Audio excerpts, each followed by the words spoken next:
welcome you all to this afternoon's panel, which is fair food. Can good food be available to everyone? So my name is Paula Daniels. I'm senior advisor to the mayor of the city of Los Angeles on food policy. This is a newly created position. It's not even a month old yet. It'll be a month Thursday. I feel like I'm talking about a new baby, but that's exactly sort of what this is in some ways. There's a movement without doubt occurring across this country and has been for some time, but it's reaching critical mass lately, I think, and the fact that so many of you are here attests to that.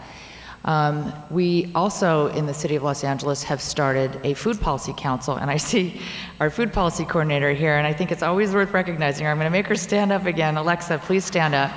It's Alexa Dalwich. She's the food policy coordinator for the Los Angeles Food Policy Council, which was founded in the beginning of this year. And a fundamental aspect of the work of the Food Policy Council is based on a report that a task force did that one of our panelists, Bob Gottlieb, was chair of, and it was called the Good Food for All Agenda. And Alexa was a key part in putting that report together. So what does that mean? I mean, we're using the word good food here, and this is the Good Food Festival. For the Food Policy Council, it's been defined in a somewhat rigorous process of the task force work as food that is healthy, fair, affordable, and sustainably grown. And each of those words has their own really important meanings. In terms of sustainably grown, it means the environmental impacts of food, so that you want sustainably managed production as well as it being local, which I think we've had other panels here about. And then fair, which is what we're going to talk about today. What does that mean? I mean, fair obviously includes fair labor practices, but it means fairness in terms of access, so that it can be accessed by people of all income levels. Many of us already shop at farmers markets or at Whole Foods. There are 3 Whole Foods in my neighborhood. I have access to local food. I have access to healthy food, but there are a lot of people who don't. And you'll hear about that today, and our panelists will talk about what are some of the ways that we can all work to make the food system really a good food system, which includes fairness. So we have an incredible panel here today. We have Barry Estabrook, who's the author of Tomatoland, which I was very fortunate to read a few excerpts from it. It's really a beautifully written book and very important. This is about the industrial agribusiness system and how it spoiled a good fruit. And it's on sale outside, and at the end of this panel, as soon as we're done, Barry and Bob are both going to go out and sign their books. I really encourage you to look at these books and the others that are out there. And we'll have Barry talk a little bit about how he got to writing this book. We also have Neela Sharma, who's with Community Services Unlimited. This is a group that was founded in 1977. Its headquarters are in South LA, and its mission is to address the inequalities and systemic barriers that make sustainable communities and self-reliant lifestyles unattainable. It's a big mission, and we'll have her talk about that more. We have Frank Tamburello, which is, Frank was part of our task force that helped, for a while, that helped put the Good Food for All agenda together. He's with a group called Hunger Action LA. Frank is the executive director. And that group works to end hunger and promote healthy eating through advocacy and organizing. And then at the far end, Bob Gottlieb, who's been involved in the food movement for decades and has written a book called Food Justice. Bob is a professor at Occidental College and also is the founder of the Urban Environmental Policy Institute. His Food Justice book, which I also highly recommend, is on sale outside at Barnes & Noble, and he will be signing his book as well after. So we'll have each of them talk. I'm going to time them. I'm going to give them each about 10 minutes to introduce themselves by talking about how they first knew or how they got involved in the food movement, and what galvanized them to get to the point where they're such leaders in terms of their work in creating change. Thank you, and there'll be a good time to clap afterwards. And then we also want them to talk about what they believe are the top 3 obstacles to a fair food system, the top 3 obstacles to a fair food system, and their top 3 ideas for changing that system.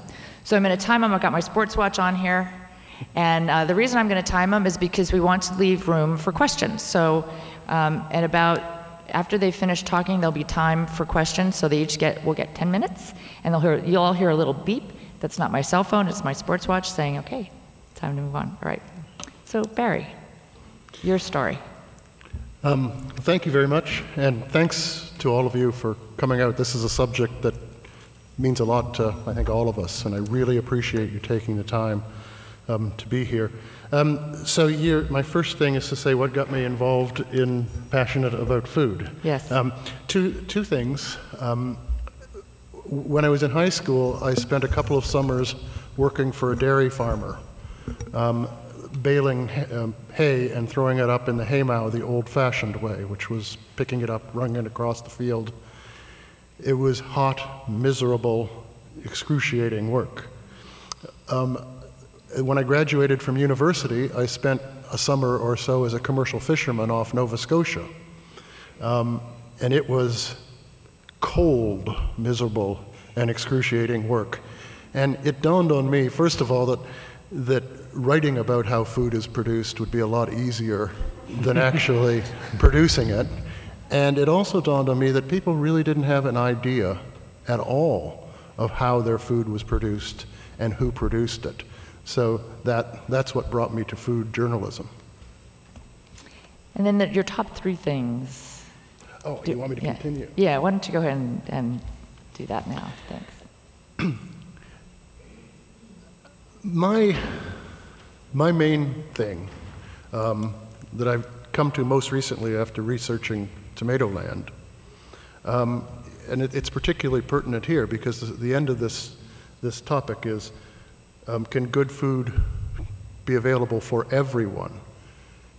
And I'm going to talk specifically about a group of people who even themselves, John Bowes wrote a book with this title, but this is what they call themselves. They call themselves nobodies. And they're farm workers. Excuse me. I'm going to make a couple of points. First of all, it's absurd and ultimately unsustainable to base our entire food system on a foundation of people who can't sustain themselves. It's just absurd. It's got to crumble. And the second thing is, unlike so much in the food movement, there's an easy fix for this. It's not rocket science. Let me start by giving you, I'm going to give you one statistic and then tell one story and then get out of here. First, the statistic. The Central Valley of California produces 25% of the food that gets on the nation's tables. 25%. It's as you all know, it's a virtual cornucopia. It's easier to list what doesn't grow there than what does.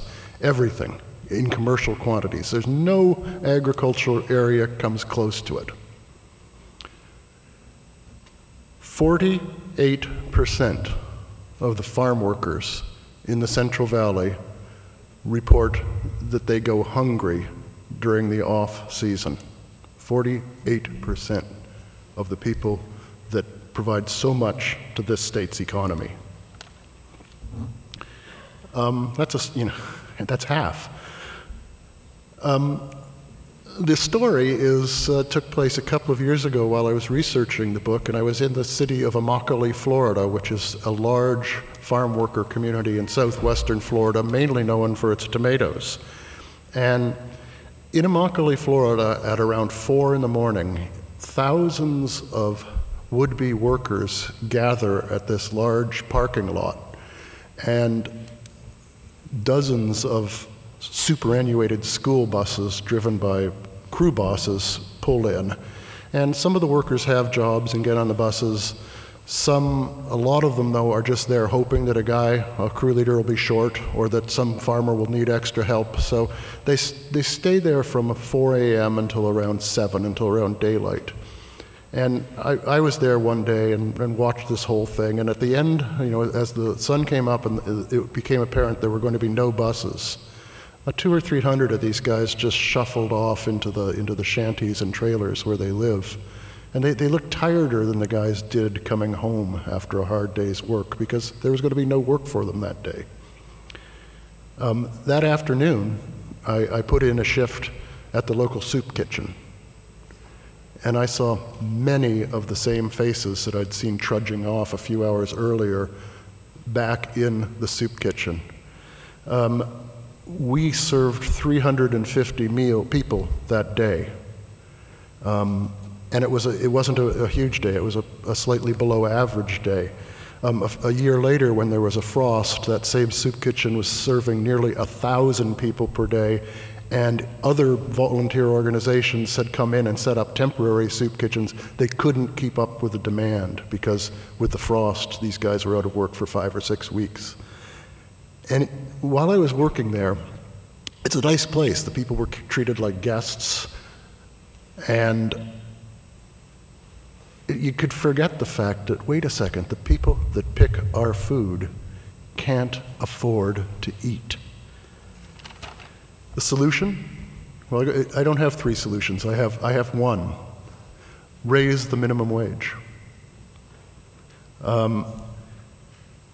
Since I got minimum wage when I was throwing those hay bales around in 1968 and 67, $1.25 an hour, in real terms, the minimum wage today has dropped by 30%. So in other words, I was making 30% more equivalent than these guys are making today as a teenager in Michigan. Even if a farm worker manages to get his minimum wage, and a lot are shorted in various ways, that comes out to a total annual income of $14,500 a year. The USDA says the actual income of a farm worker is closer to $10,000 to $12,000 a year, which means they're making below even this low minimum wage. If you bring it up to $10.25 an hour, the minimum wage is currently $7.25 nationwide, higher in some states like California, but bring it up to $10.25 an hour, and the minimum wage workers would at least be getting what they got in 1967. Eric, the question is, can we afford this? Well, Eric Schlosser did some interesting research in his lengthy chapter of one of his books called Reefer Madness. It was on the strawberry fields. And he determined that if you doubled the income of every farm worker, it would cost the average American family of 4 $50 per year. That's like going to a movie once and not even getting popcorn. I think we can afford to treat our farm workers better, and I think that would enable them to eat. Thank you, Barry. Thank you, Barry. So now we'll ask the same question of Neelam, if you could tell us how you first got involved and what are your top 3 things that you think need to change, or less than top if there's one big one, and then the 3 things that you think we need to do it. Thank you. Thank you. Good afternoon, everybody. And I want to start out with a little question for you guys. How many of you in this room would say that you're foodies, that you are part of, interested in, have been involved in the food movement, as we call it, for some time? Okay. And how many folks in here would say that they're new? You're new to these ideas, to the so-called food movement? A few. Okay. So many of you are actually folks who have some familiarity with these thoughts, these ideas. Okay, I just wanted to get a sense of that. So again, my name's Neelam, and I moved to the US, to LA, to be more specific, about 15 years ago. And when I was at the airport and my family in England was saying goodbye to me, my mother said to me with tears, "You are ruining your son's life. You're going to kill him." Now, she said that to me because she, like many folks, had all kinds of stereotyped ideas about South LA, which is where I was moving to. And the interesting thing is, now years later, come to find that the #1 killer is not what my mother thought it was in South LA. It's actually not homicide. The #1 killer of people in South Central Los Angeles is in fact coronary heart disease. And it's a fact also. Let me ask, how many of you folks here live in South LA? You work there, okay. Well, the simple fact is that by living in South LA, you are 3 times more likely to die of diabetes than people in other communities. You know, and this is the reality in which many folks in communities like South LA are living in. We have a problem. We have a serious problem in certain areas. So, you know, my involvement in this work came directly as a result of my move to South LA. And the fact that there were not places where I could buy food that I considered to be high quality enough for my family. And I had to leave the neighborhood all the time. So I began to ask, you know, myself, why can I not buy the food I want here in this neighborhood? Why do I have to get in a car and drive? Why can my child, who just started an LAUSD school, not get a decent lunch when I go to farmers markets that are full of the most amazing produce at the most amazing prices that I have seen in all of the countries that I've ever been to? So this was what got me involved. And the fact that as I got to know people, you know, I found myself constantly being asked, folks constantly being astounded and surprised at the fact that I cook every day. You know, and just wondering, well, why don't you? Like, what is going on here? And seeing people who, you know, many folks who were at the same income level as me, many who were on a far lower income level, buying food out all the time. You know, there was some disconnect here. So, you know, the question's been asked, what are the 3 top things that we can do to change the situation? And I would actually say, I don't know that I can answer that question, because to me, the issue is that the system that is currently in operation that produces our food, it is a food system, that food system is broken. And all the signs there of that system being broken, they're all there, they're all very clear. They're actually, the least clarity about that system being broken exists in this country. If you look almost anywhere else in the world, almost every other continent in this world has had food riots in the last few years. How many of you guys know this? Some of us are aware of these. These are important things to be aware of. People have gone to the streets and rioted over the price of food.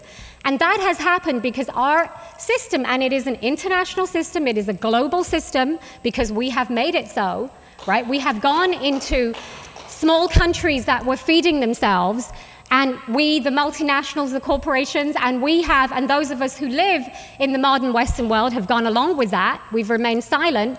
You know, we have gone into these small nations who were once feeding themselves, and we have turned them into producers of crops that we want, so they're now reliant on their food from the outside. You know, a friend of mine recently went to Sonoma. He was at a seed conference in Sonoma last week. And one of the stats that, and I don't remember the exact statistic, but I do remember that, you know, how it played out. And I remember hearing that in Sonoma last year, people consumed 4 times more than the amount of food that they actually produced in Sonoma. And yet Sonoma is a place where all kinds of things can grow. But what is happening in Sonoma? We are turning our former food acres into grape growing acres. And this is the kind of process that's happening everywhere. So the issue is this: the food system on every level is broken. We are, as individuals, as a society, disconnected from our food. We're disconnected from those who grow our food and what they go through. And my colleague here has given an excellent example of one facet of what good food should mean. Because good food isn't just about how it tastes when we put it in our mouths. It shouldn't just be about that. That's one simple component. Good food should nourish us. It should make us feel good. It should make us healthful. And good food should be grown by people who are respected and who have dignity and who have a decent standard of living. There are many aspects to good food. And can that good food be made available to everyone? I believe that good food absolutely can be made available to everybody on this planet. And at one point it was. We now live in a society where, you know, we use all kinds of fancy words. organic and this and that for food that once upon a time we all grew and had access to and ate. And that is what we need to get back to. So my final words will be about this idea of making available, because to me, really, that is the crux of the question in many ways. What do we mean by make available, right? Because there's a big problem. There's a lot of people in the richest country, so-called richest nation in the world, who are going hungry. Did you guys know that the United Nations World Health Organization several years ago actually published a report which says that the diet-related illnesses that people in countries like the US suffer from are exactly the same as the diet-related illnesses that people in the so-called third world, in the most poorest countries in the world, suffer from. But they're for two different reasons. In the third world, it's because there is not enough food, and it's because of complete lack of calories and malnourishment. In communities in countries like the US, it's because there's overconsumption, but of the wrong foods, right? So there's a serious problem, and there's hunger, there's overconsumption of wrong foods, there's lack of availability, all the things that many of us know about. So what do we mean when we say make available? What do we mean when we say transforming the food system? Well, I've been fortunate enough to be connected in my work to, I believe, and it's a question of what you believe about systems change. First of all, do you believe the food system's broken? I do, and I think that all the signs out there to show us that that's the case. What do we think happens when a system is broken? When a system that is highly bureaucratic, highly developed, history shows us that that system does not transform itself from within. Systems just don't do that. What they do is they start to break down. And what begins to happen is that people, everyday people, begin to come together and create alternatives to that system. And that's what's happening. That's what's happening all over this country. That's what's happening, in fact, all over the world. So, what we need to do as people is we need to think about taking control ourselves again of what we want to feed ourselves, how we want to do that, the demands we make. And I would say the top 3 things that we can do as individuals is, 1, to transform our relationship to food. And even if you're already buying organic food and you're, whatever it is that you're doing, there's more that you can do. For each of us, it depends on where you're at, there's more that you can do. So changing your personal relationship to food. Wherever you are, where you live, where you work, do something. Do something practical. Create something. Whether it means come together with a group of your neighbors to form a buying club, whether it means, finding the empty lot in your street and starting to grow food that you then share, whether it means taking the space on the pavement and putting some fruit trees down, whatever it might mean, do something practical. But then take that practical thing that you're doing with other people and connect it to some kind of policy that needs to change at the city, at the state, and at the federal level. That's what I would say are the 3 most important things that we can do. Thank you. Thank you. Thank you, Neelam.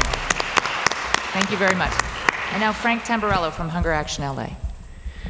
Well, I'm going to cheat and just say that Neelam just did my presentation. Yeah. But actually, I'm going to cheat in another way and tell you 2 stories. I was living in Houston, and a friend of mine referred me to a job at the Hunger Coalition in Houston. This was many years ago.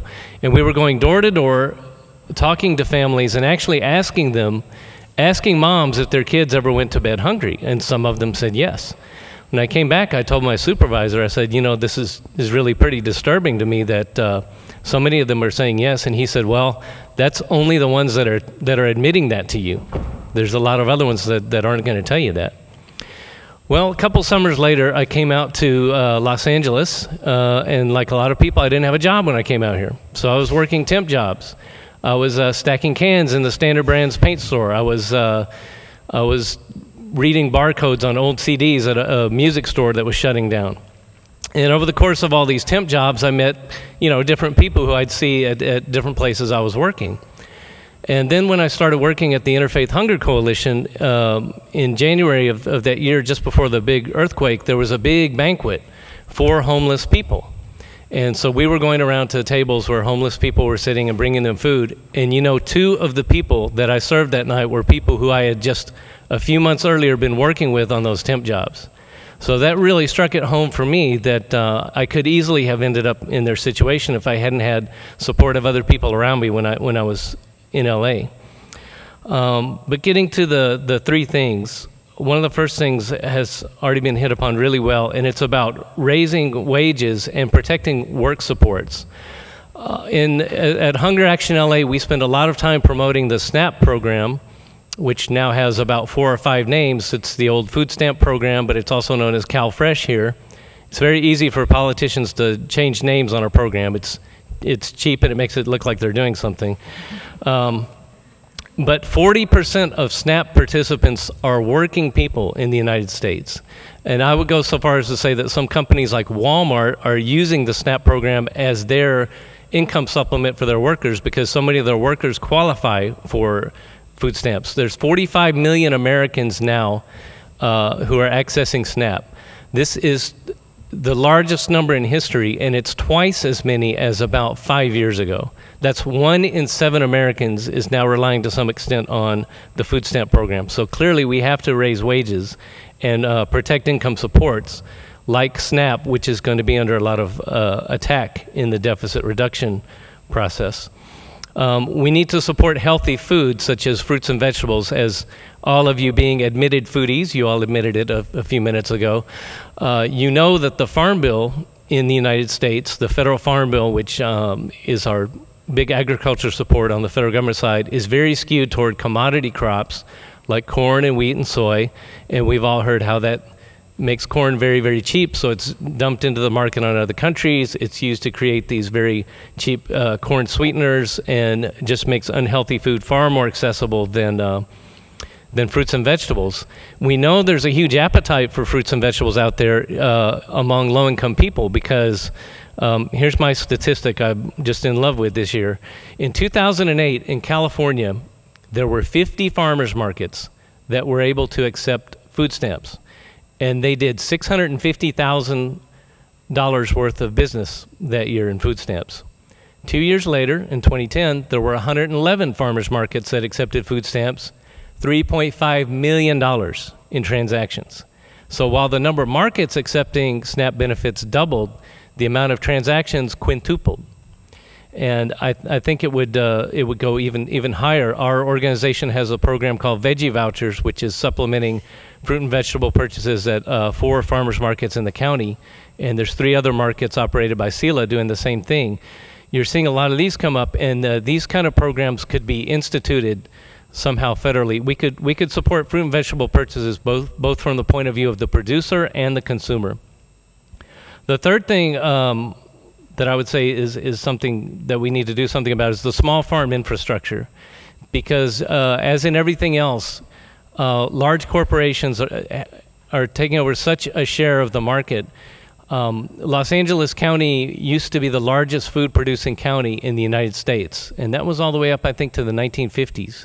Then they built the freeways over the farms and everything, but we don't have that infrastructure.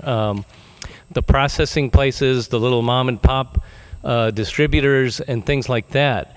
This is, if we would do that right now, we could really revitalize the California economy, even while the economy in the whole country is stagnating, because here we are, the biggest food producer. We should be keeping those food dollars within the state. We should all be buying our own food instead of stuff that's shipped in from so far across the country. So those are the 3 challenges, I think, and now the 3 ways to approach that. The first is really we need to get involved in the Farm Bill, and much more immediately, this is a very short-term goal, is the work of the Deficit Reduction Commission, what we're calling the Gang of 12, because this is a most unprecedented and, in my opinion, unconstitutional thing that we have 12 senators and representatives right now who are going to make $1.5 trillion in cuts. And believe me, those cuts, if they make those cuts in Social Security, unemployment, and so on, that's going to impact hunger more even than cuts to the SNAP or food stamp program, because this is where people get their basic money from to survive on. Another thing I think we should address is in the nonprofit sector. There's there's a lack of coordination among all our groups. It's a great thing that we have the Food Policy Council now, because it is bringing some of them together so that we're not, the left and right hand know what each other is doing. But we also need to go into low-income areas where people are coming up with these solutions, community gardens, food share projects and things like that, and support those projects rather than parachuting new organizations into those areas to co-opt or take over what's already being done by groups that have been there a long time. And you can see this a lot in Michigan, for example. I've been reading a lot about what's going on in Detroit. They have really reinvented an urban food economy there. And the last thing I would say is just that we have to be very holistic.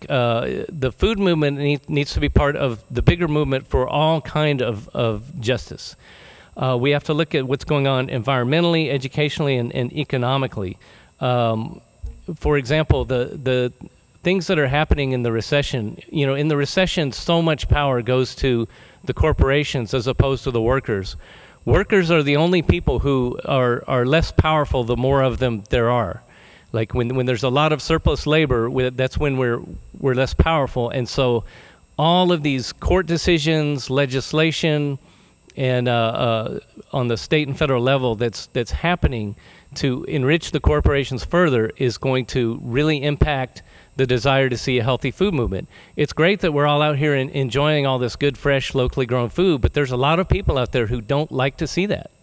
And they're either going to find a way to co-opt it, or they're going to find a way to stain its reputation.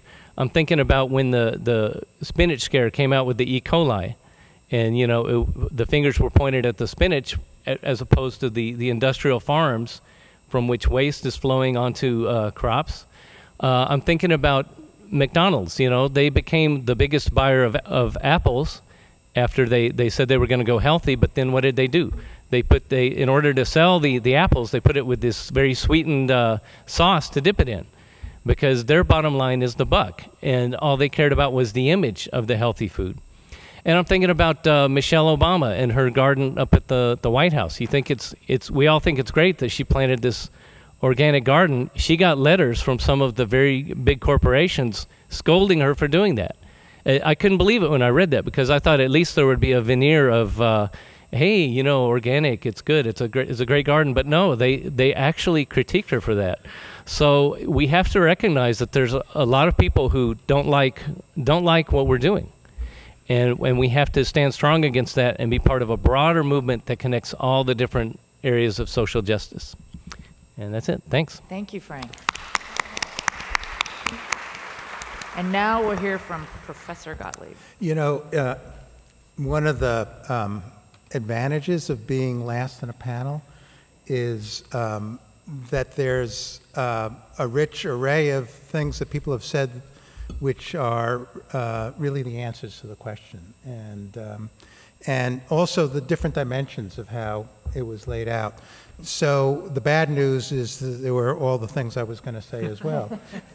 So I thought, well, maybe what I'll do, first of all, I'll answer Paula's first question, which is to tell how I got involved in that's my own story, so that'll be a little different. But then I was thinking about the way to frame what in fact has been said, I think very specifically and concretely about both challenges and ways to change the food system, and put it in a little bit of a context in terms of the work that I've been doing.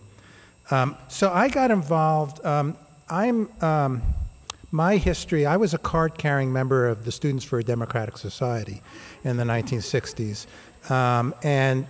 I was deeply engaged in issues around the war in Vietnam, issues around urban transformation. SDS had a slogan which really could have been the slogan of this panel, which is people have the right to make the decisions that impact their lives, because this is also, the food movement is also, or parts of the food movement is a food democracy movement as well. And I, in later years, in the 70s and 80s, got very involved in what became known as the environmental justice movement. There was a slogan of the environmental justice, still is the slogan of the environmental justice movement, is that the environment is where we live and where we work and where we play. The idea that the environment is not an amenity that belongs to only some, but it's really deeply embedded in people's lives, and that in bringing about environmental change, you're really talking about bringing about daily life change in all communities. And in 1992, I was writing a book about that kind of a history of the environmental movement from an environmental justice perspective. And I was then at UCLA, and I had a group of students that wanted to do some research in working with the Interfaith Hunger Coalition. In fact, this was just around the time Frank was hooking up with them, and looking at issues in the community when the civil disorder took place, when in 1992. And the students, through the Interfaith Hunger Coalition and some other groups, tried to identify what was really a core community issue that they could do this kind of action research project. And the answer they got was food, and amongst other things, but food was really a central question. Access to food, the lack of access to food, the desire for creating alternatives in the community. And so the students went about doing that research, looking at both the food system and how the food system impacted this one community, this one neighborhood, that they were doing some intensive work with folks in the community and the nature of how the food system was experienced. And for me, it was an epiphany. Environment was where we live, where we work, where we play, and where we eat and how we eat and what we eat. And that it was really a very powerful environmental justice issue.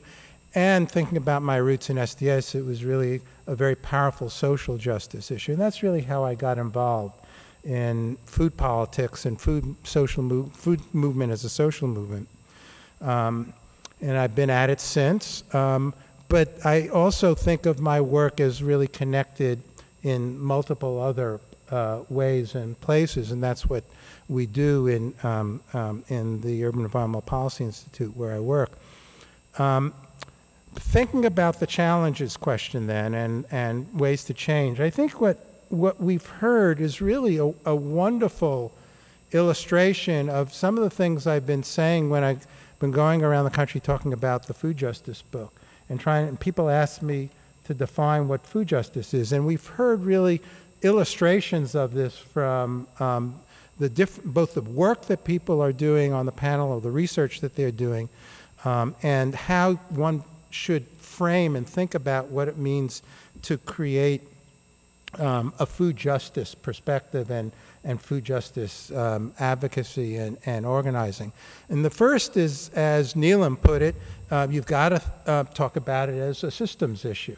You can't simply focus on food in its pieces. You have to think about how it's grown, where it's produced, how it's processed, how it's manufactured, where it's sold, how it's sold, and what we eat. You have to think of it as a throughput. It's a global food system. And that to be engaged in food justice means that we're thinking at all times about that system framework, that we even as we advocate around one very particular type of issue, such as getting access in farmers markets through EBT for low-income food stamp users, which is a very powerful food justice issue, and it begins to illustrate also that connection to the food system. But then using Frank's example and also Barry's example in terms of the farm workers, food justice is about disparities. It's about the people who are most vulnerable, who are most screwed in the system, even as everyone is screwed. And that you don't need to separate the idea that one works on a food system issue, but you work directly in relation to how, whether it's a farm worker or a restaurant worker or someone on food stamps or people living in a community where there's not access to affordable food, the range of those issues are really very powerful. Thinking about obesity as an illustration of that. Obesity is ubiquitous. It's a food systems issue. It's what we eat. But the obesity levels are highest where there is the least access and the most problematic sources of food and a range of other factors. So you have the highest obesity levels in low-income communities, communities of color in LA and nationally. And then the third definition of food justice that I use is the one that Frank laid out so well, that food justice is really not just about food.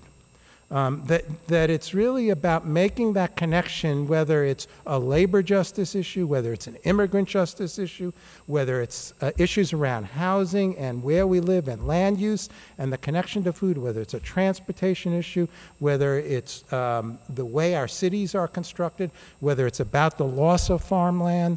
All those issues are really very powerful social justice issues. And as one food justice activist put it so well, that food justice is the way in to social justice, just as social justice activism is the way in to food justice. And that's what we're also seeing. There's a lot of people organizing in very different issue areas and very different places are also beginning to connect to food as part of their agenda, which I think is really an important breakthrough as well.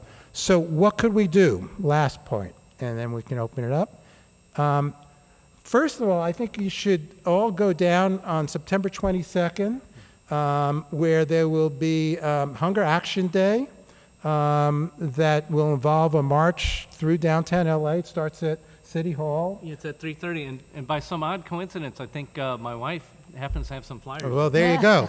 So, and on October 24th is Food Day, and we're calling it in LA through the Food Policy Council Good Food Day, and really emphasizing those food justice dimensions. And there'll be a lot of actions throughout the city, throughout the region, throughout the country, and there will be one that in the early evening at the Science Center, focusing on the issue of street food, which is really a very powerful, again, very powerful food justice issue. So what I mean is not that just that one goes to that one action, but it's as everyone in the panel has said, it's really doing your work, seeing your work in the context of activism, of participation in social movements. So that's a second part, that you can go to these actions, you can be part of, as Neelam said, thinking about how you engage in your daily life, but it's really participating in a social movement, seeing what you do and the actions you undertake and the work you're doing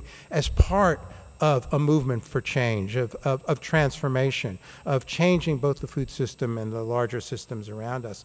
And my favorite phrase that I use, following from what Neelam identified, is I call it the long march through the institutions, that wherever we are, we begin to apply that need for bringing about change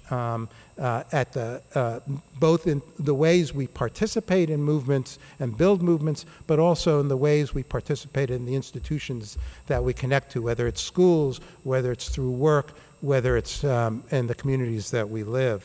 Final point, two quick things I was just thinking about that I came here today.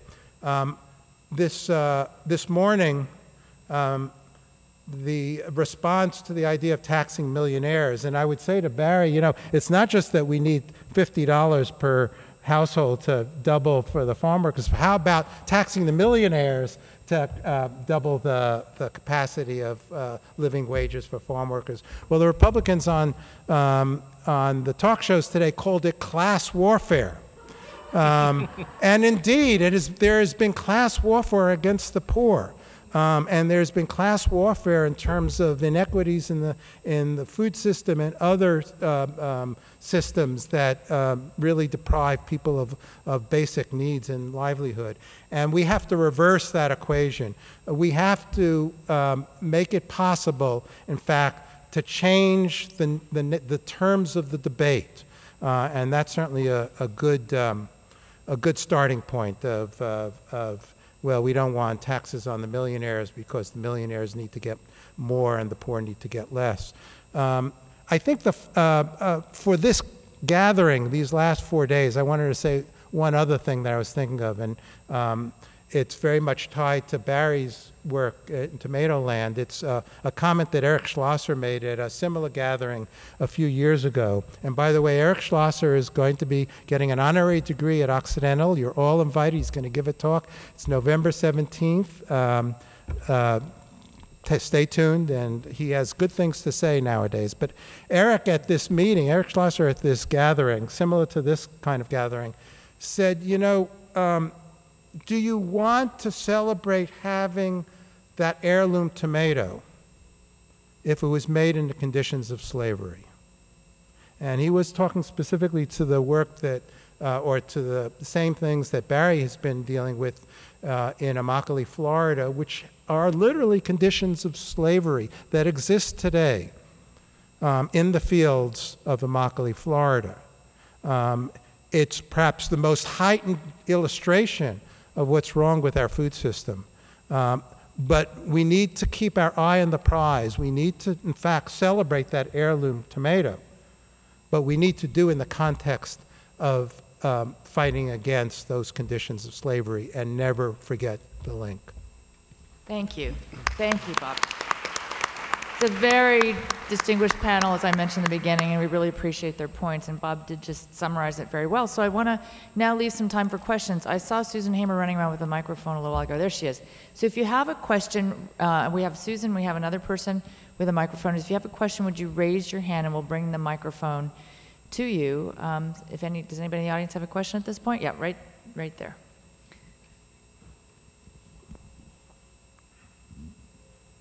Tell us who you are. Hi, my name is Sydney Delaney.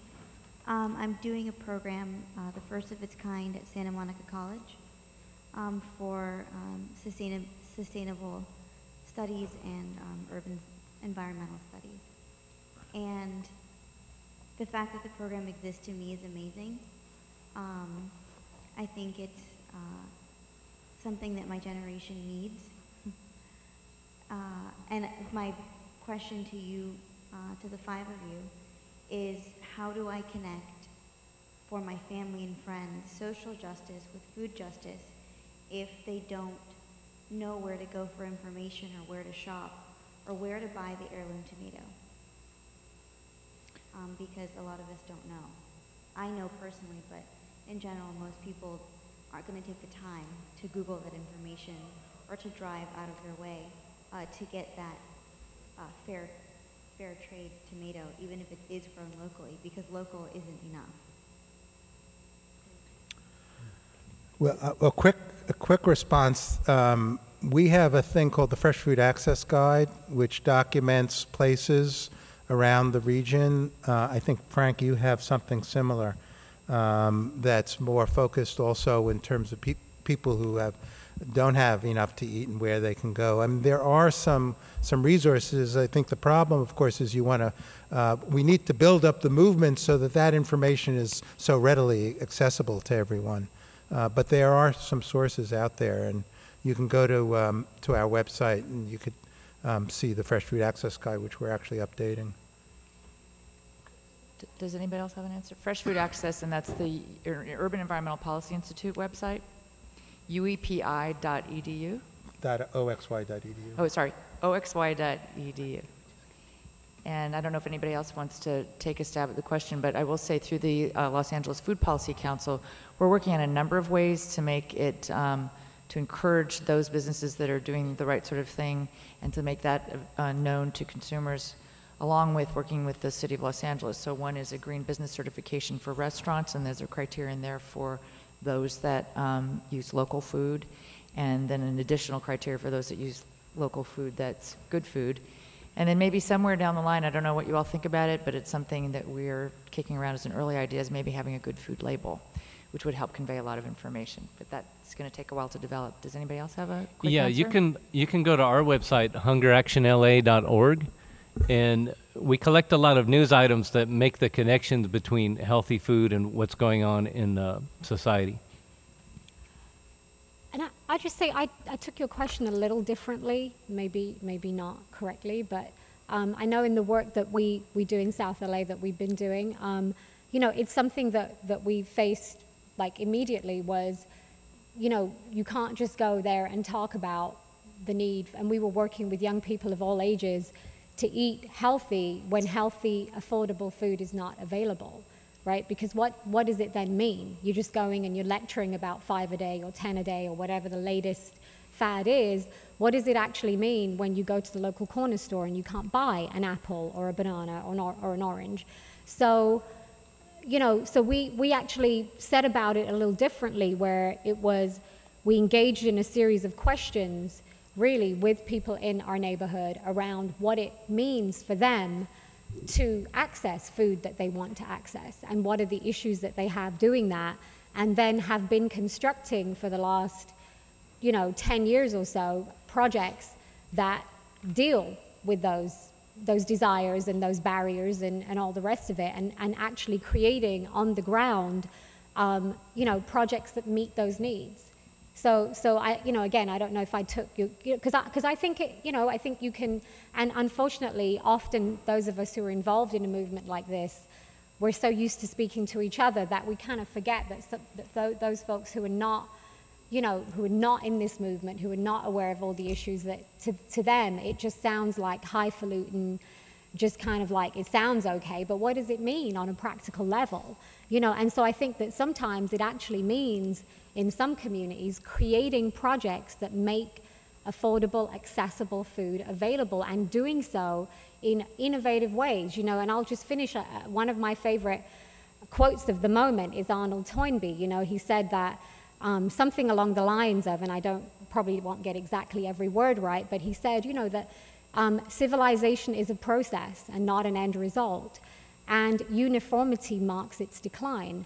And I think that in the food system, we see that very clearly. And unfortunately, very often, those of us who are activists and progressives, we kind of take that on, that mantle of repeating, you know, the same thing again on. And we found that in our work in South LA, that there was this push to have farmers markets, the push to have things that really did not make good food accessible in our neighborhood. And so I would say it's starting with a series of questions. You know, it's not even about telling people, it's starting with a series of questions. It isn't even really, we've learned, it's not even really about teaching people to fish, because to me that assumes that the correct solution is fishing. And so it's stepping back even from that and saying, what is it that really is needed in this neighborhood, and what is it that really will meet the needs for good food in this neighborhood that are different from any other? Yeah, I just want to say one thing, that everybody's website, everybody's information, all the speakers, all the information on their websites, it's all in the program. So if you're not scribbling it down under everybody's name, it's in the website.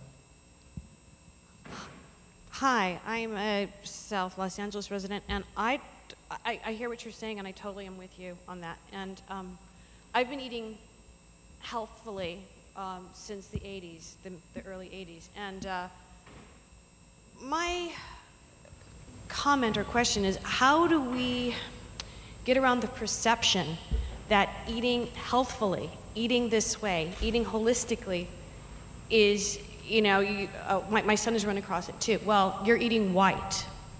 You know, how do we go about changing that? I mean, there's so much about, you know, it's amazing how the corporations have found a way to speak ethnically directly to us to get us to eat their garbage.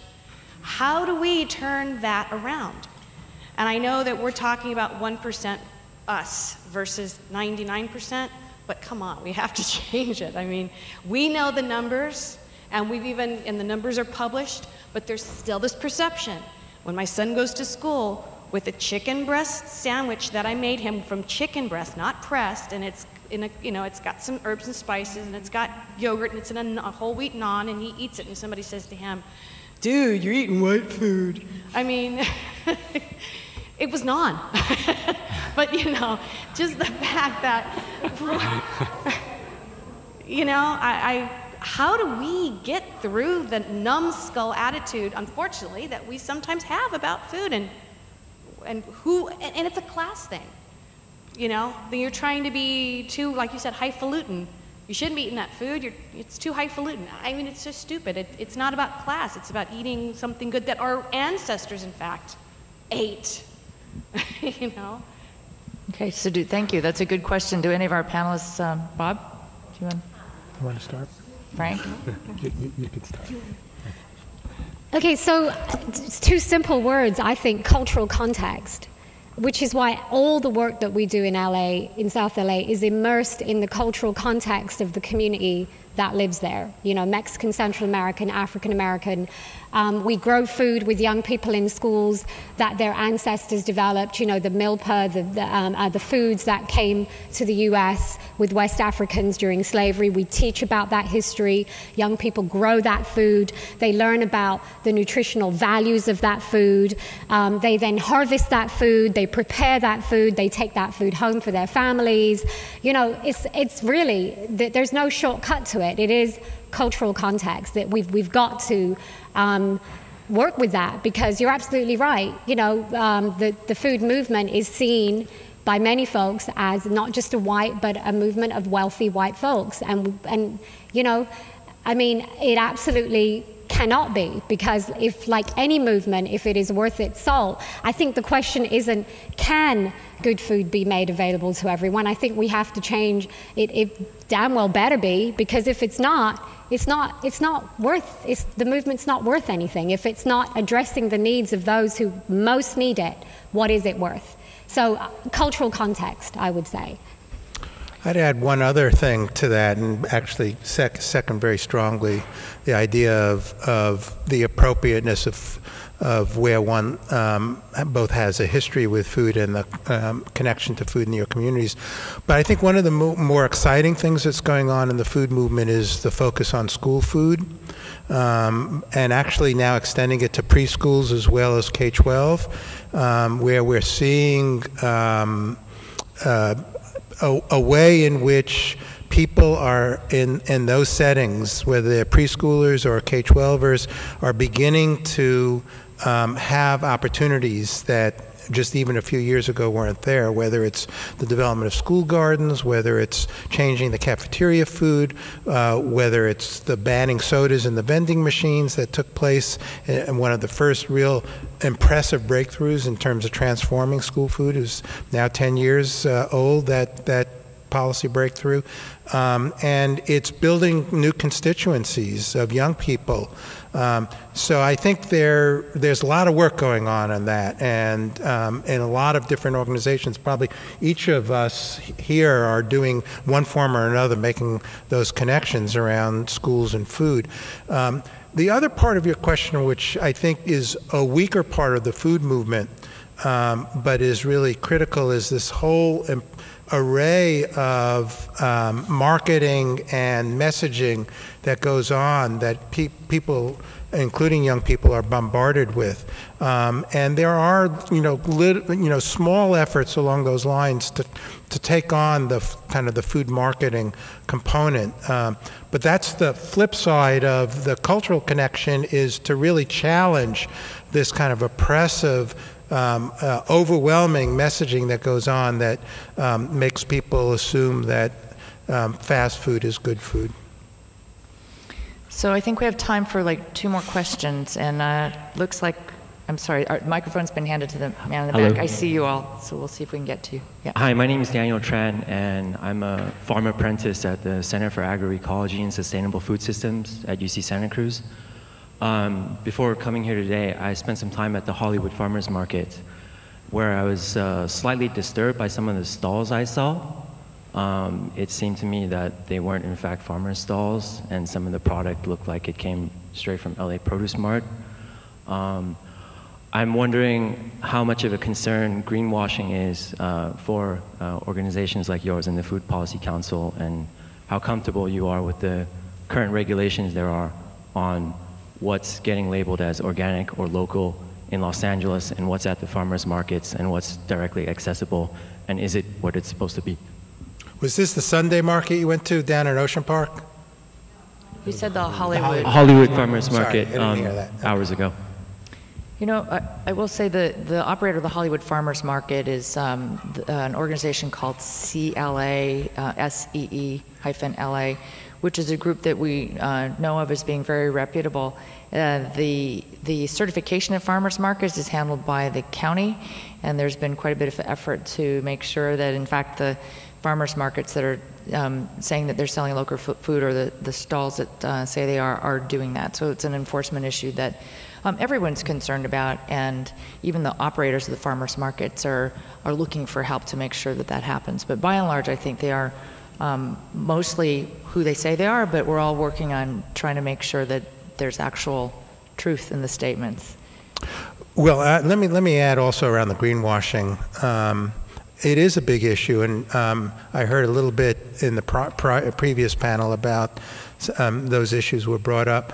But, you know, there are problems on farmers markets and how they operate. A lot of them don't have those problems, but there are some that do, and there's a complex history around it. But when we talk about greenwashing, I'll tell you the biggest greenwasher in the world is Walmart.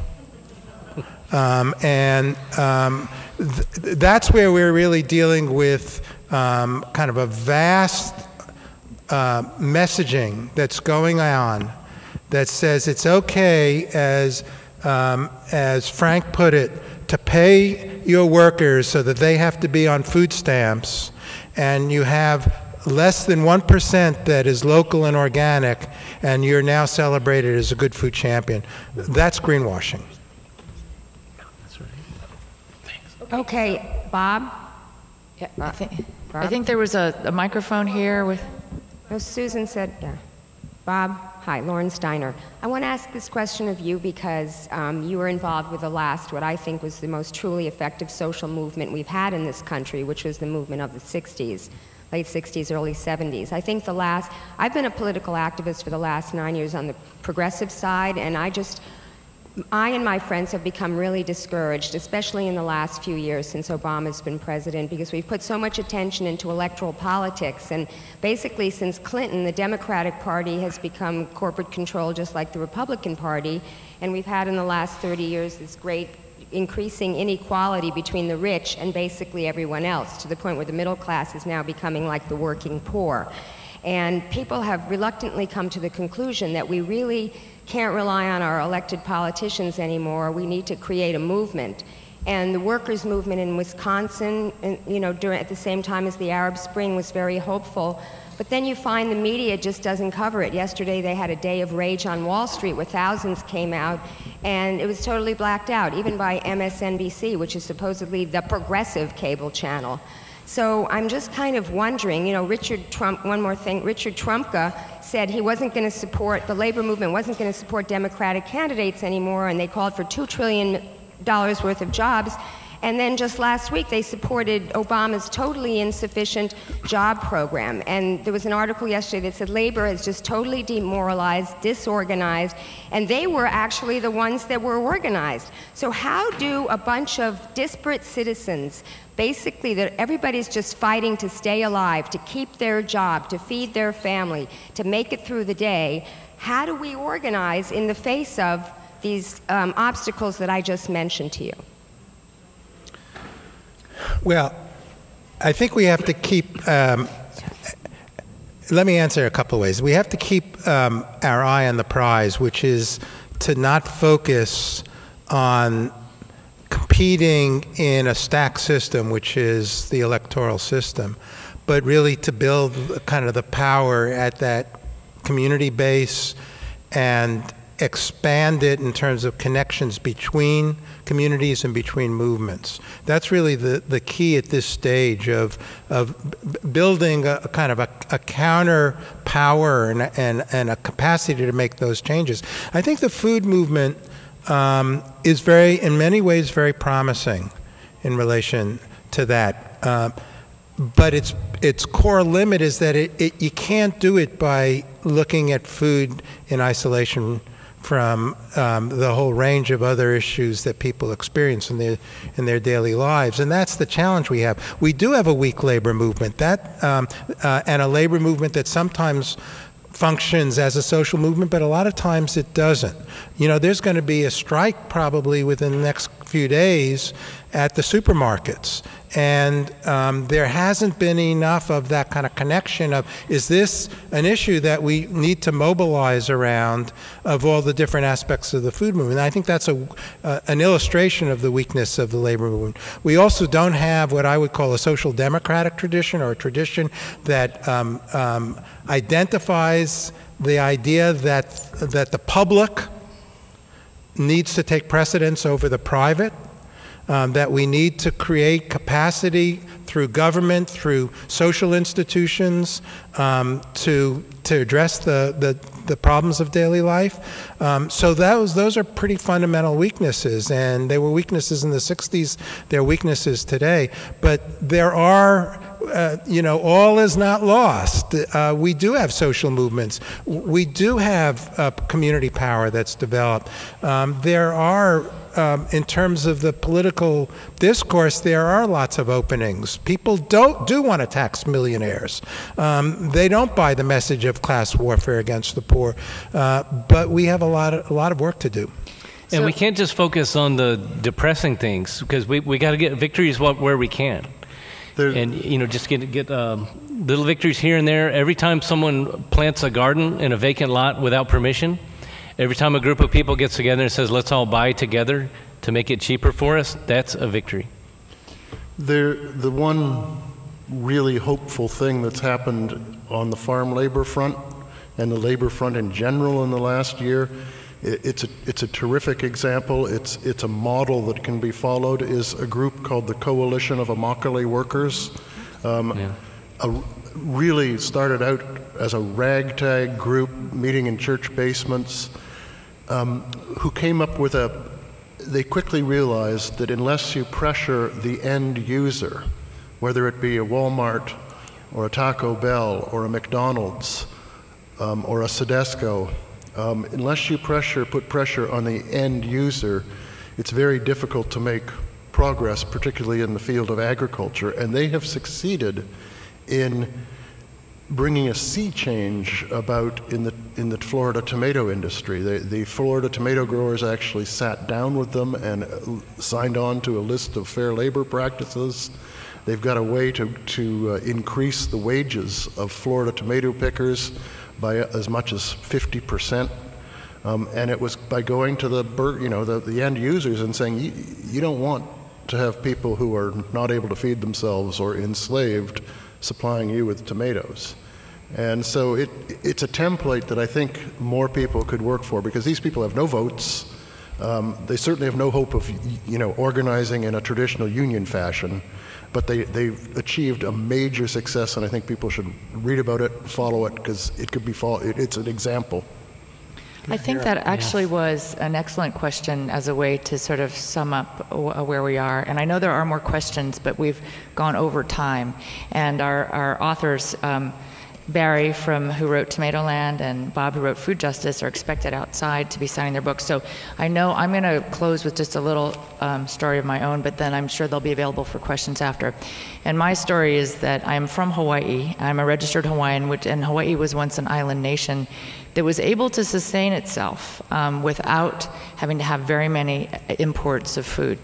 But then Hawaii became dominated by monoculture. It became dominated by the sugar business and the pineapple business, and most of the very abundant types of soil, it's a very verdant area, much can grow there, became completely dominated by those two crops. And my father's side of the family was raised working in the fields and factories of Hawaii. And in Maui, my dad was raised on a sugarcane plantation. It was about the only job that was there, and it wasn't a great job, so he fled Hawaii.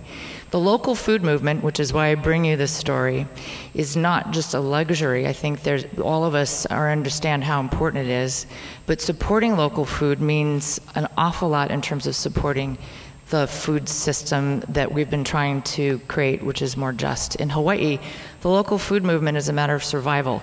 They import 95% of their food there, 95% of their food.